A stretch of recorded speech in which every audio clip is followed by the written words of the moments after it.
जो तो आज मैं स्टार्ट करूंगा सिंपल हार्मोनिक मोशन का लेक्चर नंबर 9। इस लेक्चर में अभी तक जो सिंपल हार्मोनिक मोशन में हमने पढ़ा था वो सिंपल हार्मोनिक मोशन में उसकी काइनेमेटिक्स पढ़ ली थी पूरी कंप्लीटली, और उसकी डायनेमिक्स भी हम लोग कंप्लीटली पढ़ चुके थे। एनएलएम मेथड से न्यूटन्स लॉ ऑफ मोशन लगा करके फोर्स को बैलेंस करके इक्विलिब्रियम पोजीशन में ला करके टाइम पीरियड निकालना, और एनर्जी कंजर्वेशन से भी हम लोगों ने उसकी एंगुलर फ्रीक्वेंसी और टाइम पीरियड को कैलकुलेट किया था। अब जो है, अगर कोई ऐसा न्यूमेरिकल आता है जिसमें जो इसका एक्सप्रेशन फोर्स का आएगा या पोटेंशियल एनर्जी का एक्सप्रेशन आएगा, वो कहीं पर अगर पॉलिनोमियल फॉर्म में नहीं हुआ, अगर एक्स की फॉर्म में नहीं हुआ, तब हम लोग कैसे सॉल्व करेंगे। अगर मान लो एक्सपोनेंशियल फॉर्म में हुआ या साइन एक्स की फॉर्म में हुआ या किसी ट्रिग्नोमेट्रिक फंक्शन या लॉगरिथम की फॉर्म में हुआ, तब हमें उसे कैसे सॉल्व करना है। इसके लिए एक हम लोग पढ़ेंगे मैथमेटिक्स की दो theorems, Taylor theorem and Maclaurin theorem. तो टेलर और मैक्लॉरिन थ्योरम आज अपना लेक्चर रहेगा, और इससे हम लोग सीखेंगे कि किस तरीके से सिंपल हार्मोनिक मोशन में हम लोग टेलर और मैक्लॉरिन थ्योरम अप्लाई करते हैं। तो सबसे पहले तो हम लोग टेलर और मैक्लॉरिन थ्योरम को जानते हैं कि है क्या एक्चुअल में। ध्यान देना बेटा, तो ध्यान देते हैं। अगर मैं लिखूं टेलर थ्योरम या मैक्लॉरिन थ्योरम, दोनों की बात कर रहा हूं। ये जो थ्योरम्स होती है, अगर कोई फंक्शन है अपने पास में, मान लो नॉन पोलिनोमियल फंक्शन है, कोई ऐसा फंक्शन है जो पोलिनोमियल नहीं है, कोई नॉन पोलिनोमियल फंक्शन है, तो ये जो थ्योरम होगी वो नॉन पोलिनोमियल फंक्शन को पॉलिनोमियल फंक्शन में कन्वर्ट कराएंगे। कोई नॉन पोलिनोमियल फंक्शन है उसे कन्वर्ट करेंगे पॉलिनोमियल फंक्शन में। नॉन पोलिनोमियल फंक्शन मींस, मान लो साइन एक्स है यानी ट्रिग्नोमेट्रिक है, कॉस एक्स है ट्रिग्नोमेट्रिक है, एक्सपोनेंशियल फंक्शन है, लॉगरिथम फंक्शन है। ऐसे ये जो फंक्शंस हैं ये नॉन पोलिनोमियल फंक्शन है, और इन्हें अगर ये पॉलिनोमियल फंक्शन में कन्वर्ट करा देती है तो इस टाइप की जो थ्योरम्स होती है उसे हम लोग कहते हैं टेलर थ्योरम। बेटा दोनों टेलर और मैक्लॉरिन थ्योरम में एक डिफरेंस है, छोटा सा बेसिक डिफरेंस है। अगर मैं टेलर थ्योरम की बात करता हूं, ध्यान देना, टेलर थ्योरम की बात करता हूं, मैंने कहा कि कोई फंक्शन है, ऐसा है, ये है या ये है, ये है। इस फंक्शन को मैंने कन्वर्ट कर दिया है एक पॉलिनोमियल फंक्शन में। Polynomial function means c not plus c one x plus c two x square plus c three x की power 4 up to c n x to the power n, ऐसे। अब इन दोनों में अगर डिफरेंस देखा जाए Taylor और मैक्लॉरिन थ्योरम में, तो इन दोनों में डिफरेंस बेटा होता है कि टेलर थ्योरम जो डिफाइन होती है वो x की किसी भी वैल्यू के लिए डिफाइन हो जाएगी। टेलर्स थ्योरम को हम लोग एप्लीकेबल जो है, is applicable for any value of x।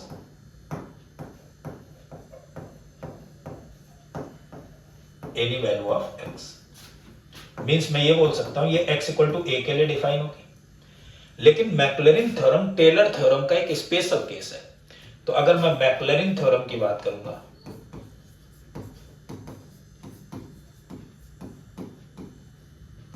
तो वो सिर्फ और सिर्फ डिफाइन होगी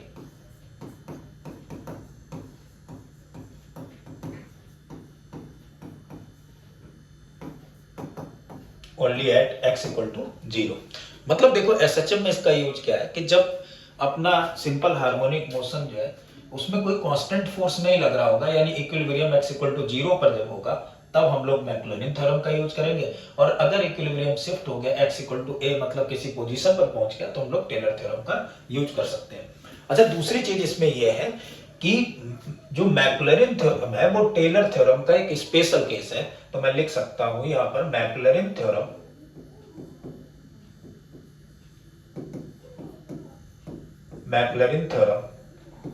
is a special case of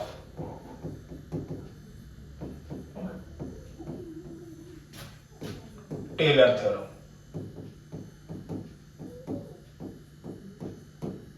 क्योंकि ये तो कहीं पर भी डिफाइन हो सकते हैं, x इक्वल टू 0 पर भी हो सकते हैं, 1 पर भी, 2 पर भी, 3 पर भी, 4 पर भी, 5 पर भी, लेकिन ये केवल और केवल x इक्वल टू 0 पर ही डिफाइन होगी। इसे हम अप्लाई केवल x इक्वल टू 0 पर ही करेंगे। तो बेटा समझते हैं पहले कि एक्चुअल में है क्या टेलर थ्योरम या मैक्लॉरिन थ्योरम, किस तरीके से हम लोग कैलकुलेट करेंगे। ध्यान देते हैं। मान लो मैंने लेट कर लिया कि कोई फंक्शन है जो नॉन पोलिनोमियल फंक्शन है। If fx is a non-polynomial function, fx is a non-polynomial function,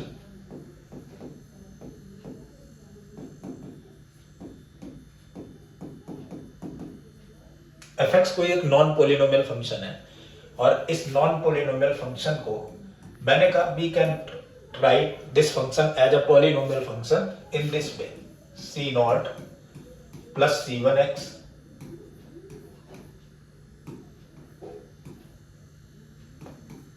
plus c2x square plus c3। मैंने मान लिया अभी, क्योंकि मुझे c1 c2 c3 इनकी वैल्यू नहीं पता है, लेकिन अभी देखेंगे।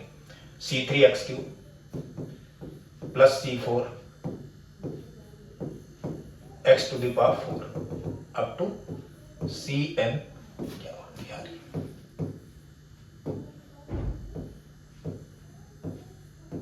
x to the power n। इस तरीके से कोई फंक्शन ये। अब इस फंक्शन को इसी फॉर्म में पॉलिनोमियल फॉर्म में कैसे कन्वर्ट करेंगे। अब मान लिया मैंने ये जो फंक्शन है वो लेट कर लिया कि इसका जो ग्राफ है ये रहा ये फंक्शन fx और ये रहा x। मैंने मान लिया कि ये जो फंक्शन है उसका ग्राफ कुछ इस तरीके का ऐसे ये जा रहा फंक्शन, सॉरी ये वाला फंक्शन जो है मान लो ऐसे जा रहा कुछ।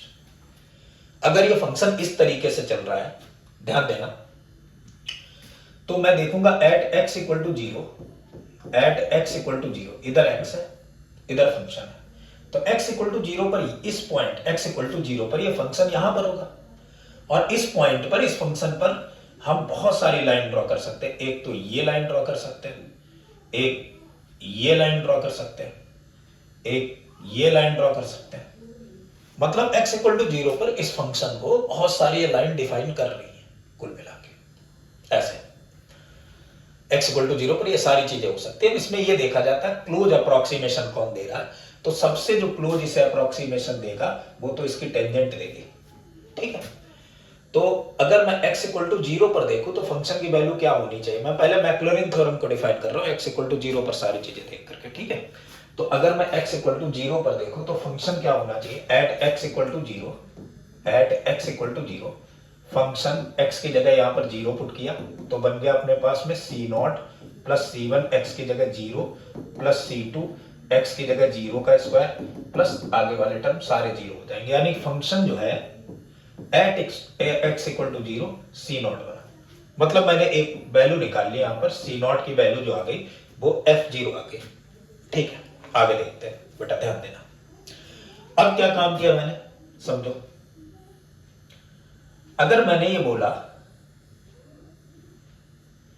कि यहां पर जो है यहां पर इस पर बहुत सारी स्ट्रेट लाइन ऐसे बन रही थी, ऐसे एक ये बन रही थी एक दूसरी बन रही थी, लेकिन जो फंक्शन के सबसे क्लोज थी वो कौन सी थी भाई, एक ये बन रही थी, एक ये बन रही थी, एक ये बन रही थी। तो मेरे बच्चे ये कहेंगे कि जो फंक्शन के सबसे क्लोज है वो तो इस पर टेंजेंट है भाई, जो फंक्शन पर सबसे क्लोज है वो क्या इसकी टेंजेंट है। और टेंजेंट को तो हम लोग जानते हैं डिफरेंशिएशन किया जाता है dy ओवर dx। यानी अगला जो हम लोग डिफाइन करेंगे जाकर इस फंक्शन को, वो हम लोग इसकी एक बार डिफरेंशिएशन कर देंगे तो और फंक्शन के करीब पहुंच गए। मतलब मैं ये लाइन लूं या ये लाइन लूं या ये लाइन लूं तो मेरे समझ में आया इस फंक्शन को डिफाइन करने के लिए मुझे इस टेंजेंट को बिल्कुल क्लोज अप्रोक्सीमेशन की तरफ जाना होगा। तो मैं क्या काम करूंगा, इसका डिफरेंशिएशन कर दूंगा तो आ जाएगा f डैश x c0, इसका डिफरेंशिएशन तो हो गया बेटा 0 प्लस इसका डिफरेंशिएशन हो जाएगा c1 प्लस इसका डिफरेंशिएशन हो गया c2 2c2 times of x plus अगले का डिफरेंशिएशन हो जाएगा 3c3 times of x square plus up to n, यानी कि n x की पावर n माइनस 1। अब इस फंक्शन को भी अगर मैं देखूं, भाई मैक्लॉरिन की बात कर रहा हूं, मैक्लॉरिन में फंक्शन कहां पर डिफाइन होता है, एट x इक्वल टू 0 मैं लिख दे रहा हूं यहां पर, मैक्लॉरिन थ्योरम की बात कर रहा हूं।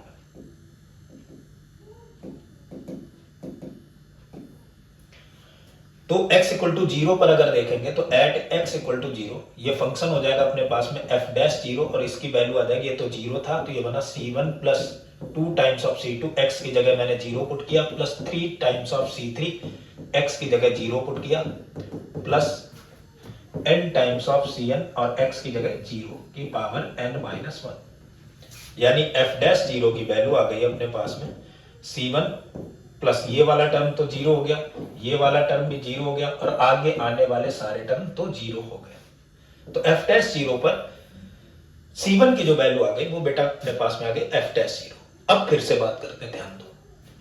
अभी इसी पर अगर बात की जाए तो और कौन कौन से टेंजेंट हो सकते हैं, तो मेरे बच्चे ये कहेंगे कि ये जो फंक्शन है ये ऐसे करके बना, तो इसी पॉइंट पर x इक्वल टू जीरो पर अगर देखें तो इस पे देखो, इसी पॉइंट पर एक तो ये टेंजेंट हो सकती थी,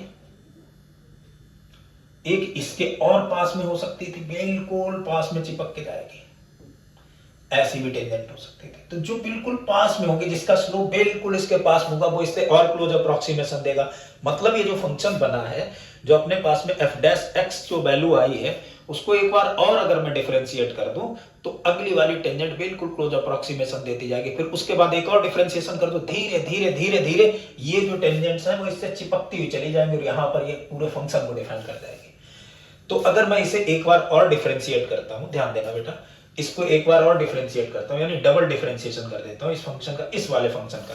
भाई इसका एक बार डिफरेंशिएशन करोगे तो ये आएगा और एक बार और करोगे तो अगला, यानी इसका डिफरेंशिएशन करना पड़ेगा, यानी f डबल डैश x। तो f डबल डैश x तो बेटा कुछ इस टाइप का बनेगा, ऐसे। तो अगर मैं इसे एक बार और डिफरेंशिएट करूंगा, so f double dash x equal to, इसे डिफरेंशिएट करोगे तो ये c1 कांस्टेंट है, इसका डिफरेंशिएशन तो जीरो हो जाएगा, प्लस 2c2 x का हो गया 1 प्लस 3c3 x स्क्वायर का आ जाएगा 2 times of x plus up to next term. तो यानी f double dash x equal to बना अपने पास में बेटा 2c2 plus 6 times of c3 times of x plus अगला वाला जो टर्म होगा, यानी कि आगे वाले टर्म में 4 होगी यहां पर पावर और 3 सामने आ जाएगा, यानी 12 times of c4 x to the power 2, ऐसे टर्म बनते जाएगा। तो अगर मैं x इक्वल टू जीरो पर इधर इसमें देखूं तो at x equal to zero, ये बनेगा f डबल डैश x की जगह zero 2 times of c2 plus ये वाला टर्म जीरो प्लस अगला टर्म जीरो प्लस अगला टर्म जीरो। यानी मैंने यहां से c2 की वैल्यू कैलकुलेट की तो मेरे प्यारे बच्चे ये बोलेंगे कि सर c2 की तो वैल्यू आ चुकी है अपने पास में f double dash of zero upon में 2, या मैं 2 को लिख सकता हूं बेटा 2 फैक्टोरियल, इसमें भी कोई दिक्कत नहीं है। आगे देखते हैं नेक्स्ट। अब मैं इस फंक्शन को एक बार और डिफरेंशिएट करूं तो फंक्शन और क्लोज अप्रोक्सीमेशन दे जाएगा, यानी कि तब बन जाएगा अपने पास में कुछ इस तरीके से।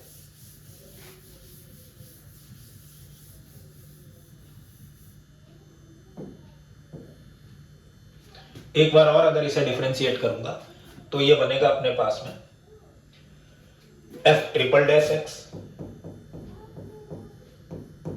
इक्वल टू हो गया, ये कांस्टेंट है, कांस्टेंट का डिफरेंशिएशन जीरो और इसका आ जाएगा 6 times of c3 plus 12 to 24 times of c4 x plus आगे आने वाले टर्म जितने भी होंगे, कोई दिक्कत नहीं। तो f triple dash x at x equal to zero पर ये वैल्यू क्या देगा 6 टाइम्स ऑफ c3, ये तो जीरो हो गया, अगले वाले भी टर्म क्या हो जाएंगे जीरो हो जाएंगे सारे। तो यहां से c3 की भी वैल्यू अपन लोगों ने कैलकुलेट कर ली, वो आ जाएगी f triple dash zero upon में 6।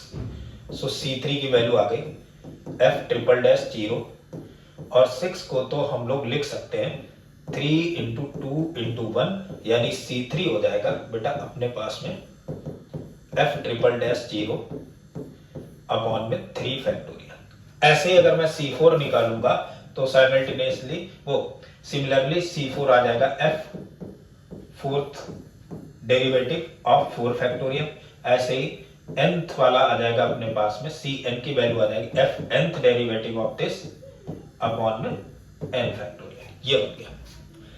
तो यानी ये जो फंक्शन था, इस फंक्शन को अपन लोग किस तरीके से लिख सकते हैं? इस फंक्शन को अपन लोग C1, C2, C3, C4 के टर्म में लिख सकते हैं और पाई लिख लेते हैं। चलो देखते हैं, याद कर लो। C1 की वैल्यू जो है अपने पास में क्या है? C1 की वैल्यू थी C0 गो F0, C0 की वैल्यू थी F0, C1 की वैल्यू थी F'0, C2 की वैल्यू थी F'0/2 फैक्टोरियल, C3 की वैल्यू थी F'0'0 यानी कि third derivative of function eight 0/3 factorial, and C4 की वैल्यू थी fourth derivative of function eight 0/4 factorial, nth derivative of function at 0/n factorial, Cn की value हो गई। चलो लिखते हैं, ध्यान देना। तो अगर मैं इसी टर्म में मैं लिखना चाहूं इस फंक्शन को ऐसे, इसी में मैं इस फंक्शन को अगर लिखना चाहूं तो क्या मैं इस फंक्शन को ऐसे लिख सकता हूं? ध्यान देना बेटा। तो मैं इस फंक्शन को लिख सकता हूं fx इक्वल टू C0। बेटा C0 को मैंने डिफाइन किया था और सबको याद होगा मैंने इसकी जगह क्या लिख दिया था? F0 आ गया था।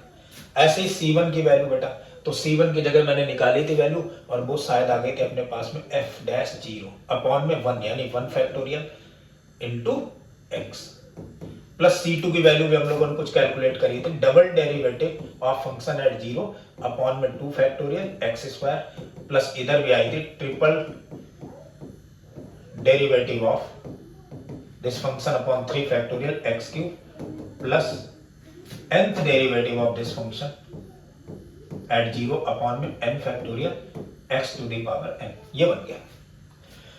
अब अगर हम लोग बात करें, ये तो अपने पास में हमने इस चीज को डिफाइन कर लिया है, ये जो फंक्शन डिफाइन हुआ है वो x इक्वल टू 0 पर मैंने सारी वैल्यू निकाल ली, पॉलिनोमियल कन्वर्ट। देखो इसको एक एग्जांपल लेकर के समझ लेते हैं किस तरीके से। जैसे मान लो अपने पास में कोई फंक्शन है fx इक्वल टू e⁴x, ध्यान देना, लेट फंक्शन fx जो है वो है e⁴x, तो इसकी सीरीज अपने को लिखनी है, इसे पॉलिनोमियल फॉर्म में कन्वर्ट करना है। तो कैसे कन्वर्ट करेंगे? ध्यान दो, अगर मैंने कहा fx इक्वल टू e⁴x है तो fx की जगह तो यहां पर e⁴x लिखा इक्वल टू f0,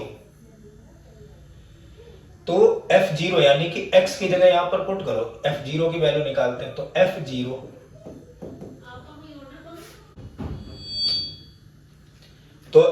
अगर हम लोग निकालेंगे तो f0 हो जाएगा e⁴0, x की जगह 0 पुट किया, ये वैल्यू आ गई 1। ऐसे ही f1 x को, ऐसे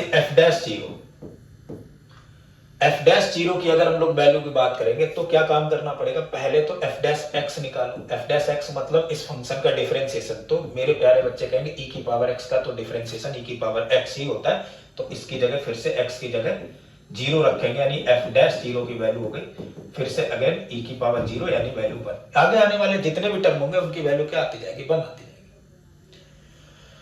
तो ये टर्म कैसा बन गया? e⁴x यानी f'0 की जगह तो मैं लिख सकता हूं 1, प्लस f'0 की जगह भी 1/1 factorial into x, plus f'0 की जगह भी 1/2 factorial into x², plus 1/3 factorial into x3, plus f⁴n मतलब 1/n factorial into x⁴n।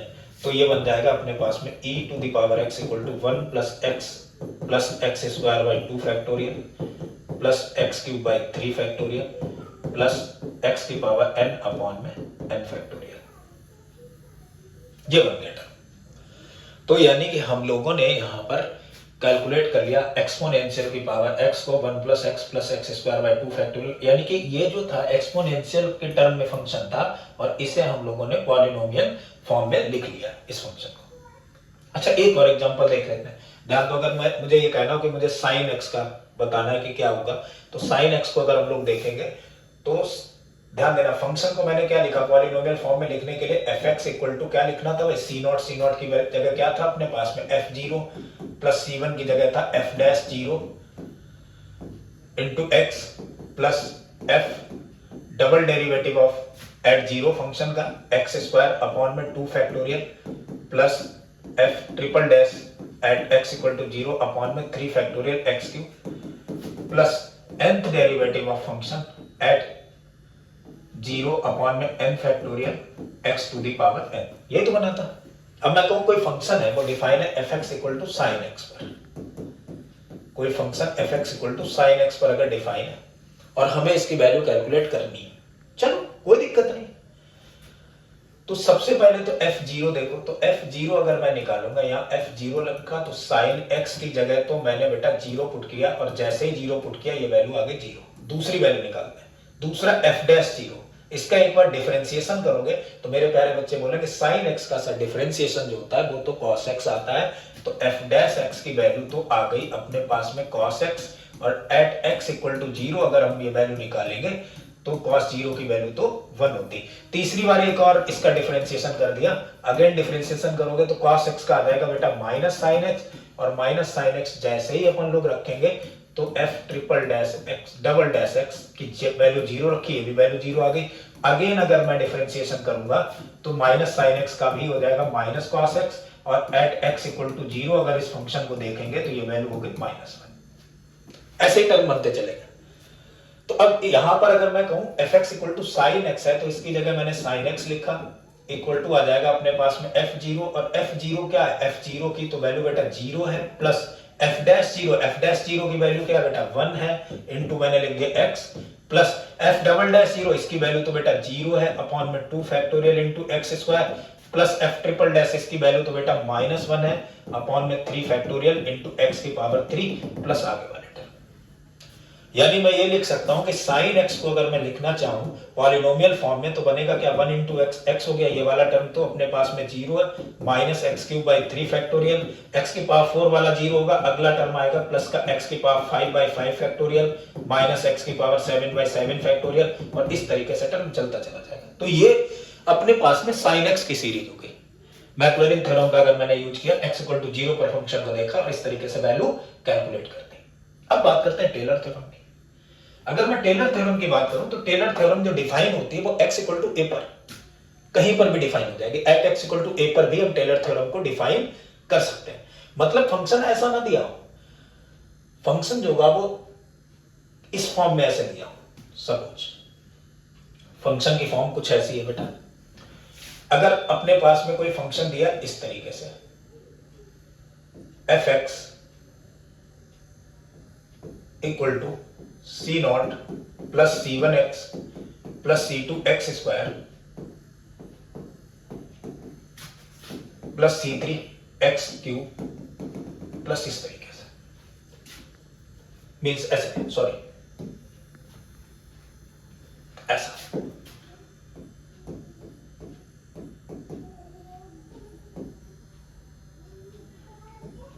x minus ए ऐसे दे रखा, तो c0 plus c1 times of x minus a plus c2 times of x minus a का whole square plus c3 times of x minus a का whole cube plus s। तो बात तो एक ही है यार, अगर मैं x की जगह यहां 0 रखूंगा तो ये तो वैल्यू 0 हो जाएगी। तो बात एक ही है, बस क्या काम करना है, x इक्वल टू a पर ही इसे डिफाइन करना बार बार। तो अगर अगली बार हम लोग लिखेंगे, अगर at x equal to a देखें तो ये हो जाएगा f0।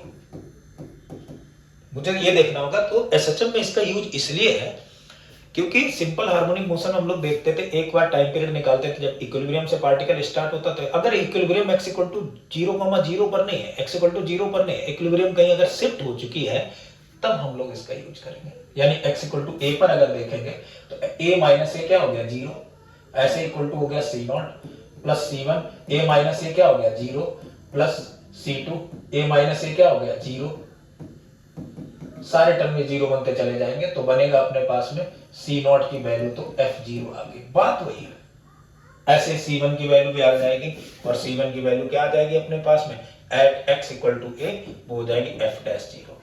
ऐसे c2 की वैल्यू भी आ जाएगी, कितनी आ जाएगी f'0 अपॉन में हो जाएगा 2 फैक्टोरियल, ये टर्म बनेगा। और हम इस फंक्शन को फिर से अगेन लिख पाएंगे कि अपने पास में f times of x minus a, ये जो फंक्शन बना है वो f0 plus f'0 plus f'0 times of x minus A, sorry ये x माइनस ए का स्क्वायर प्लस इस तरीके से चलेगा। यानी कि मैं फंक्शन को कुछ इस तरीके से लिख सकता हूं। यहां तक बात क्लियर हो गई। चलो आगे देखते हैं। तो बेटा अगर मान लो मेरे पास में कोई फंक्शन था एट x इक्वल टू 0, मैंने देखा कोई फंक्शन जो था वो fx था, तो उसे मैंने लिखा था, तरीका था अपने पास में f0 plus f dash 0 times of x plus double derivative of function at x equal to 0 x square by 2 factorial plus third derivative of function at 0 x cube by 3 factorial plus. तो इस function को हम लोगों ने क्या किया था, इस फंक्शन को हम लोग डिफाइन कर गए थे मैक्लॉरिन थ्योरम से, एट इक्विलिब्रियम जो था वो x इक्वल टू 0 पर था, ऐसे ही तो था। अब ध्यान देना बेटा, अगर यहां पर मैं किसी फंक्शन को x इक्वल टू 0 पर अगर मान के चलूं, तो इसे मैं मानूं फंक्शन फोर्स का कोई फंक्शन है या पोटेंशियल एनर्जी का कोई फंक्शन है, तो फंक्शन का डिफरेंशिएशन अगर करोगे जाकर के तो ये वैल्यू तो 0 दे देगा, कांस्टेंट टर्म आया, यहां पर आएगा टर्म, यहां पर kx बन के आएगा। आगे वाले टर्म जो है बहुत स्मॉल डिस्प्लेसमेंट दोगे, सारे के सारे वैल्यू हम लोग नेग्लिजिबल मान के चलेंगे, तो फंक्शन जो आएगा उसे मैं लिख सकता हूं f dash 0 times of x, यानी इसी को मैं फोर्स अगर के मान के चलूं तो इसे तो मैं लिखूंगा kx। सो k की वैल्यू आ जाएगी, यहां से k की वैल्यू आ जाएगी अपने पास में f डैश 0, और मेरे प्यारे बच्चे ये बात तो जानते हैं k जो होता था वो m ओमेगा स्क्वायर होता था, तो वो आ जाएगा अपने पास में f डैश 0। सो ओमेगा की वैल्यू आ जाएगी under root of f dash 0 upon में m, यानी एंगुलर फ्रीक्वेंसी अगर मुझे निकालनी है, कोई फंक्शन पॉलिनोमियल फॉर्म में नहीं दिया, नॉन पॉलिनोमियल फॉर्म में दिया, अपन लोग टेलर थ्योरम अप्लाई करेंगे या मैक्लॉरिन थ्योरम अप्लाई करेंगे, और उसके बाद उसका सिंगल डेरिवेटिव जो निकालेंगे at x equal to 0 upon में m कर देंगे, एंगुलर फ्रीक्वेंसी डायरेक्ट आ जाएगी। इस टाइप के जो न्यूमेरिकल होंगे, जो चार्ज वाले न्यूमेरिकल होंगे, चार्ज पार्टिकल्स अगर स्प्रिंग से बंधे हुए तो उसे आसानी से कैलकुलेट किया जा सकता है 2 से 3 लाइन में, अदरवाइज थोड़ा सा लेंथी हो जाएगा न्यूमेरिकल। ठीक है, देखते हैं। तो अगर मैं यहां देखूं ऐसे टाइम पीरियड अगर कैलकुलेट करूं तो time period omega equal to 2 pi by T होता है, तो टाइम पीरियड आ जाएगा directly 2 pi under root of m upon में f डैश ऑफ 0, ये आ गया टाइम पीरियड। ये भी बात अपने को क्लियर हो गई बेटा। चलो आगे देखते हैं, नेक्स्ट ध्यान देना। तो अब अगर मैं कहूं कि अपने पास में सपोज कोई चार्ज है दो, ऐसे ये दो चार्ज है, एक चार्ज है Q1 या Q मान लिया, ये भी प्लस Q है, और दूसरा चार्ज भी है बेटा प्लस Q। ये एक स्प्रिंग से ऐसे बंधे हुए हैं, और अभी स्प्रिंग अपनी नेचुरल लेंथ L पर है, अभी ये चार्ज नहीं है, ये अनचार्ज है। दो बॉडी थी जिनके मास थे m, सॉरी दो बॉडी थी जिनके मास थे m, और ये दोनों अनचार्ज बॉडी, दो बॉडी हैं जिनके मास है m और ये दोनों अनचार्ज बॉडी।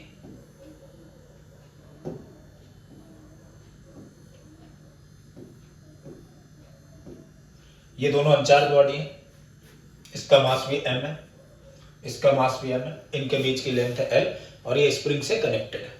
ठीक है, कोई दिक्कत नहीं। मैंने कहा इसे फिक्स कर दिया और वो फ्री टू मूव है, ये तो फिक्स्ड है और ये वाली बॉडी जो है वो फ्री टू मूव है, ये वाली बॉडी जो है वो फ्री टू मूव है, इसे फिक्स कर दिया। अब क्या काम किया, जैसे इसे चार्ज दिया दूसरी वाली बॉडी को, इसे मैंने चार्ज दिया,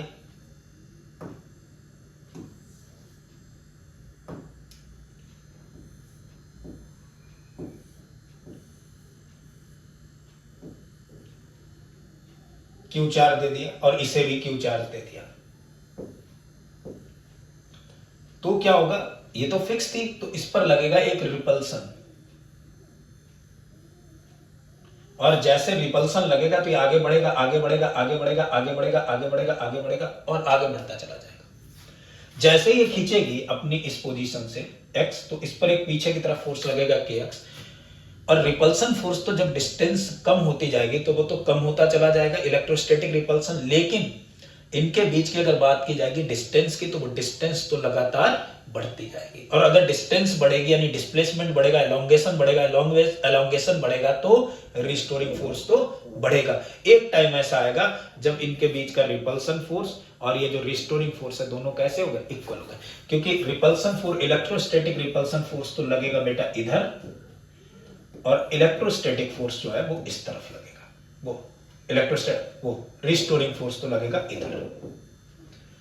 तो मैंने कहा एक्स नॉट जो पोजीशन थी, या मैं कहूं कि जब इसकी लेंथ 2 टाइम्स हो गई, when length of the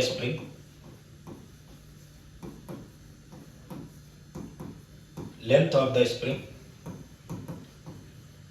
becomes 2 times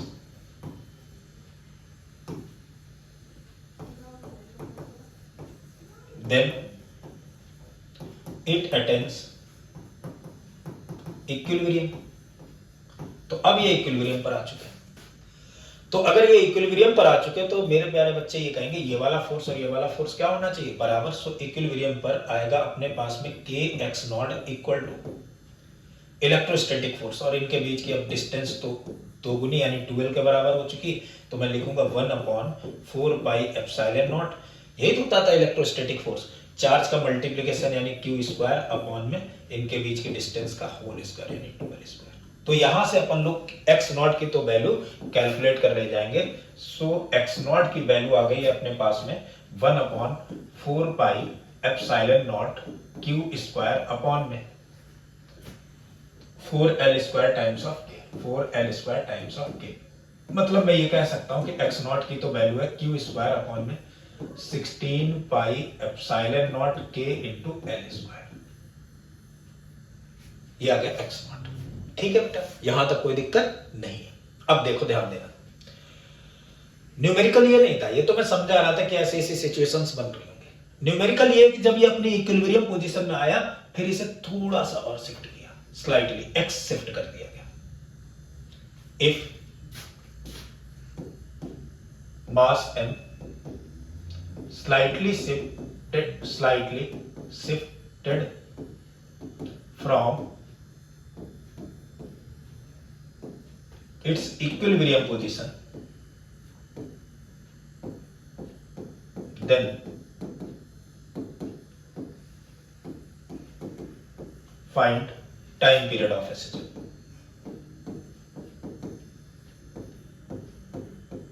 Then find time period of SHM. अब हमें टाइम पीरियड बताना है SHM का क्या होगा। ध्यान देना जरा, अगर इसे मैंने स्लाइटली शिफ्ट किया इस तरफ, तो जैसे इसे इस तरफ शिफ्ट करेंगे kx तो बढ़ेगा, और इलेक्ट्रोस्टैटिक फोर्स तो और कम हो रहा है, तो नेट फोर्स की तो डायरेक्शन बेटा इधर हो गई। जैसे ही शिफ्ट करके छोड़ोगे तो अपनी मेन पोजीशन की तरफ झूम जाम इस तरीके से मोशन करना चालू कर देगा और ये SHM करेगा। तो जैसे ही SHM करेगा, अब हमें इसका टाइम पीरियड कैलकुलेट करना है। तो एक तो अपने पास में तरीका ये है कि हम लोग NLM से इसे कैलकुलेट कर लेते हैं, कर सकते हैं बेटा।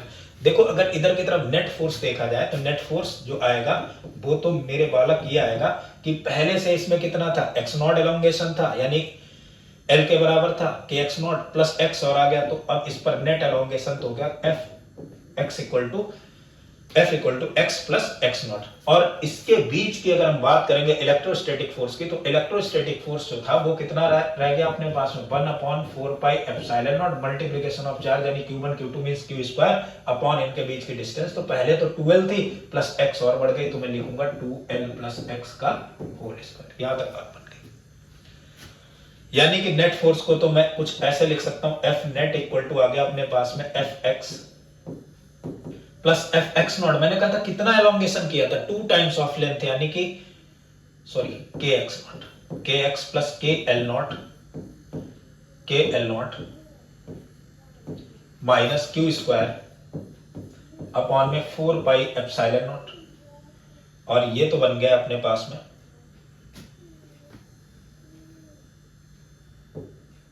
क्यू स्क्वायर अपॉन में 2L प्लस एक्स का होल स्क्वायर। यही तो टर्म बना, यहां तक कोई दिक्कत नहीं है। अब बेटा थोड़ी सी इसमें हम लोग चालाकी करेंगे बाइनोमियल अप्रोक्सीमेशन लगाने के। पहले तो मैं देखो इससे लगाऊंगा, दूसरी बार में मैं टेलर थ्योरम को अप्लाई करूंगा। ध्यान देना, अब अगर देखें इसमें तो ये आ जाएगा net force F net equal to के x plus K L naught minus Q square upon 4 pi epsilon naught. यहां से कुछ कॉमन है भाई, मैं एक काम करता हूं, 2l को बाहर कॉमन ले लेता हूं, तो ये बन जाएगा 4l²। और यहां बचेगा अपने पास में 1 प्लस x/2l का होल स्क्वायर। यही तो बना। इस टर्म को अगर ऊपर ले जाऊंगा तो बनेगा एफ नेट इक्वल टू के x plus K L naught minus Q square upon में 16 pi epsilon not times of L square. और ये बन गया 1 प्लस x/2l का पावर -2। इधर मैं देखो, मैंने कहा स्लाइटली डिस्प्लेस करा रहे, तो यहां पर बाइनोमियल अप्रोक्सीमेशन अपन लोग यूज कर सकते हैं। तो बन जाएगा अपने पास में एफ नेट इक्वल टू के x plus K L naught minus Q square upon में 16 pi epsilon not l square 1 minus 2x/2l। Binomial approximation use कर दिया। 1 प्लस x का पावर n होता है 1 प्लस nx, तो यहां पर 2 का मल्टीप्लाई कर दिया -2 का, 2 से 2 कैंसिल हो गया, तो ये टर्म बन गया अपने पास में एफ नेट इक्वल टू के x plus K L naught minus Q square upon में 16 pi epsilon not l square into 1, यही रहा, और minus minus plus Q square upon में 16 pi epsilon not l square times of x/l। बेटा बहुत अच्छे से जान करके खुशी ये हो रही होगी अपने को कि के एल नॉट की जो वैल्यू थी वो क्यू स्क्वायर के एल नॉट, ये एक्स नॉट तो एल नॉट ही था, और उसकी वैल्यू है क्यू स्क्वायर अपॉन में 16 पाई एल स्क्वायर। तो क्या मैं इसको और इस टर्म को कैंसिल आउट कर दूंगा? तो बच्चे बोलेंगे हाँ सर, इसे हम लोग कैंसिल आउट कर सकते हैं। अब आगे बढ़ते हैं, ध्यान देना। आगे मैं अगर इस टर्म को लिखना चाहूं तो एफ नेट इक्वल टू आ गया अपने पास में के x plus Q square upon में 16 pi epsilon not l square, वो l cube times of x. यही तो है भाई, यही तो है ना नेट फोर्स जो हमें प्रोवाइड करा रहा है, मास इंटू एक्सेलरेशन। तो मैं क्या इसकी जगह m इंटू ए लिख सकता हूं?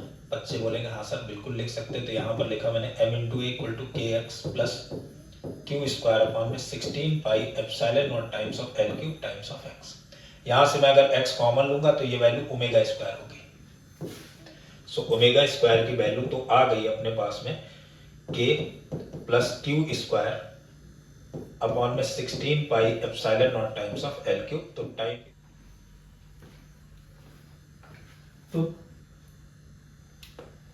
तो बेटा यहां से एक्सेलरेशन की जो वैल्यू थी वो आ चुकी थी k plus Q square upon में 16 pi epsilon not times of L cube. ठीक है, यहां तक कोई दिक्कत नहीं थी।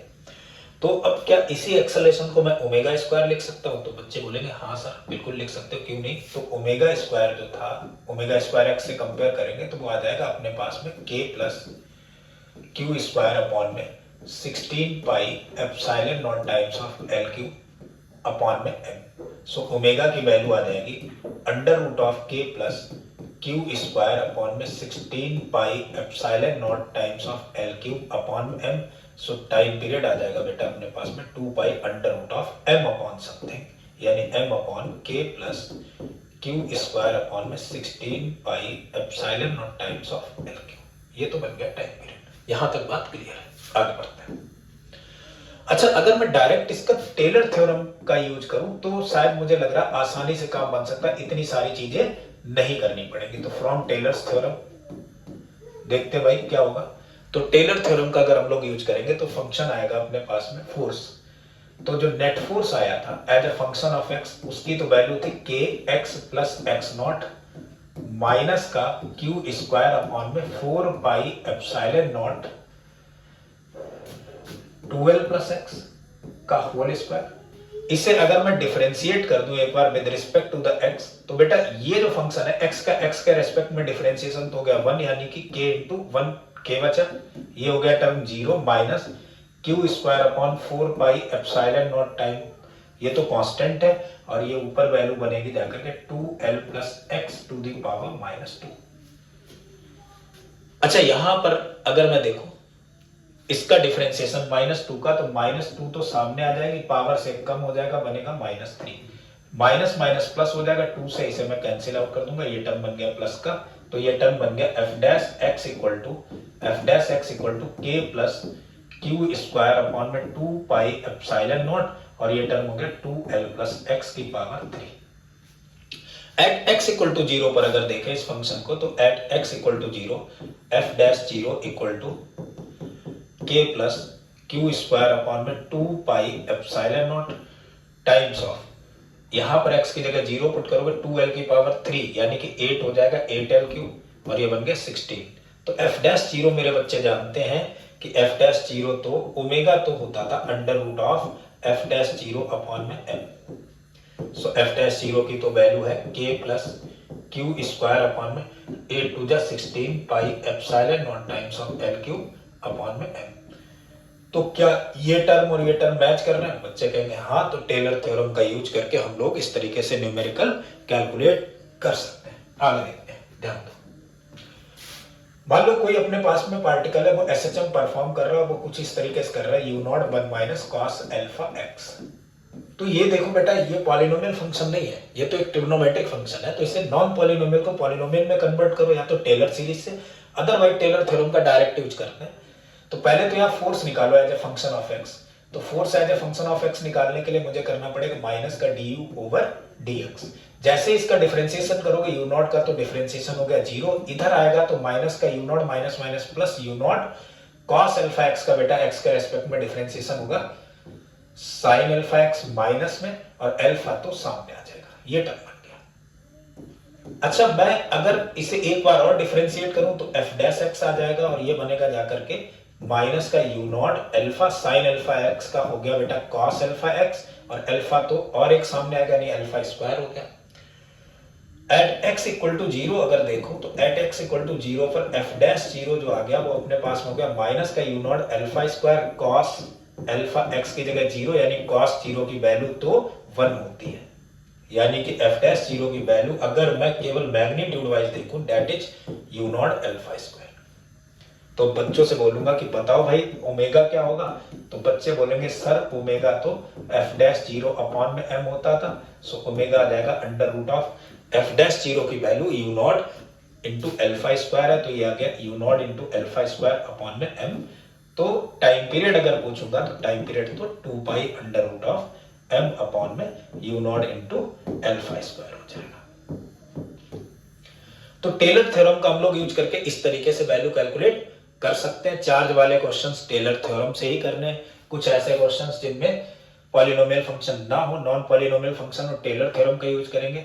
नेक्स्ट लेक्चर में बेटा हम लोग डेप्थ ऑसिलेशन पढ़ेंगे। तब तक के लिए थैंक यू।